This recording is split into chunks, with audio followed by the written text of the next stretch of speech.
रामचरितमानस में गोस्वामी तुलसीदास जी ने वंदना की कवीश्वरो कपीश्वरो।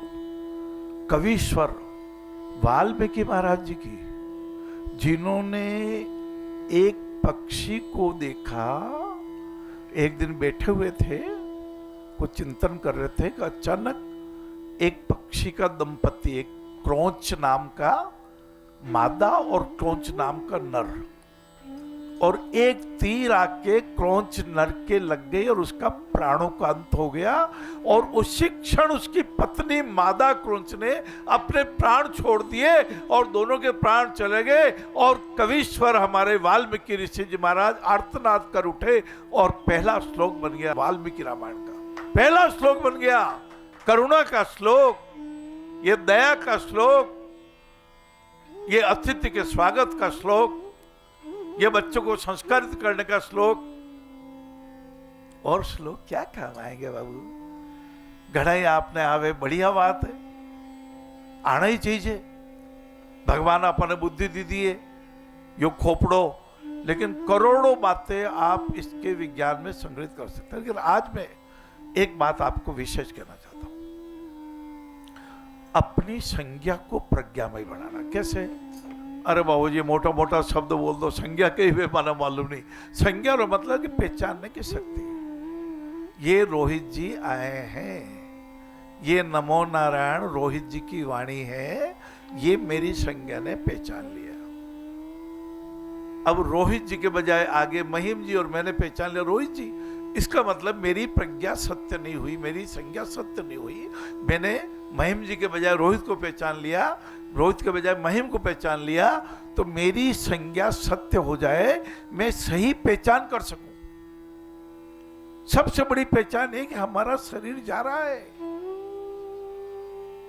लगी हाथ में गड़ी रही, बाबूजी गिर पड़े मर गए, उधर कटा वारंट मौत का, कल की पेशी पड़ी, वकील साहब चले गए, कलम कान में टंकी रही, शेठ साहब के हिसाब किताब की कुंडलियां वहीं पड़ी रह गई। हाँ हाँ कितना बयां करूं मैं इस दुनिया की अजब गति, चंदन आना और जाना है, फर्क नहीं है राय रती, नेक कमाई की है जिसने, बस उसकी नेक कमाई क्या होती है? अच्छे बीज जो डाले अच्छी फसल को पाए, आओ भाव क्रांति को फैलाए, आओ भाव क्रांति को फैलाए। देखो मैं आपको निवेदन करूं, बड़ी बड़ी बातें मैं कह दूं तो बड़ू काम को नहीं चले। मारे तो बा साहब भीम में रहे, देवगढ़ में रहे, मारे बा साहब गोगुंदा में रहे, मारा दानदाता 50 ऑपरेशन कराया, बड़ो 2 लाख रुपये लेना आया। कहते बाबूजी साल भर में इकट्ठो की दो, साल भर में इकट्ठो की दो। मारा तो 75% है, 25% लोगों ने प्रेरणा दी थी, मनारी रसीद काटन दी थी, आप तो रसीद लेन गयो तो मारा तो भी बात साहब है। संज्ञा और मतलब एक तो पहचान वाली शक्ति, कई पहचान लो कि शरीर जावेगा, यो शरीर अमरणीय पहचान है, आपकी अच्छी पहचान होगी। अब क्या करना? विज्ञान झड़ी भी आप पे आवाज होना या जिससे भी मिलते हैं, तो अपना मस्तिष्क में इसके पहले के जितने भी उनके चित्र हैं, जितने भी उनकी वाणी है, जितने उनके संबंध है, मिलते ही मन खुश हो गया है। हाँ हर्षित होना ही चाहिए, सबसे ज्यादा हर्षित होना चाहिए दानवीरों से। तन का दान करे, संतता में पधारे, वो भी तन का दान हो गया, और मन तो था तभी पधारे। और धन यदि पास में है और भगवान ने दिया है, भले 1 रुपया हो, भले 1 पैसा हो, 1 मुट्ठी आटा हो, 10 चावल के दाने हो। एक महिम भैया, एक पिता ने सोचा कि मेरे 4 बच्चे तो ठीक हैं, लेकिन मैं अपनी सारी धन संपत्ति किसको व्यवस्था के लिए संभला के जाऊं।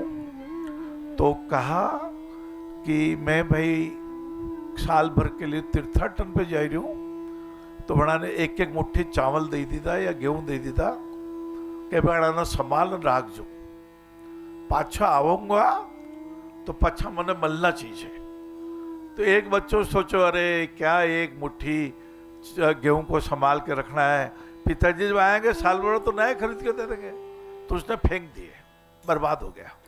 दूसरे ने कहा पिताजी भी गजब आदमी है, एक मुट्ठी गेहूं ने संभाल के रखे, चलो भाई संभाल कर एक गांठड़ी में बांध कर रख दिया, 2 साल 6 महीना में तो ये सड़ गया। तीसरे ने कहा अरे पिताजी ने गेहूं दिए तो चमत्कारी गेहूं होंगे, ओम जय गेहूं नमो। एक गेहूं जी ने आरती कर ली थी, आरती करे और वो संख में पानी का छिटका मारा। अच्छा है, आरती करनी चाहिए, आरती स्वरों को दे सके राहत के दो बोल, मिल जाएगा हे प्रभु 700 का समूल। आरती करनी चाहिए, प्रार्थना करनी चाहिए, चरणामृत लेना चाहिए, प्रसाद वितरण भी करना चाहिए, प्रसाद ग्रहण भी करना चाहिए, भगवान की कृपा प्राप्त करनी चाहिए, रोज मंदिर जाना चाहिए।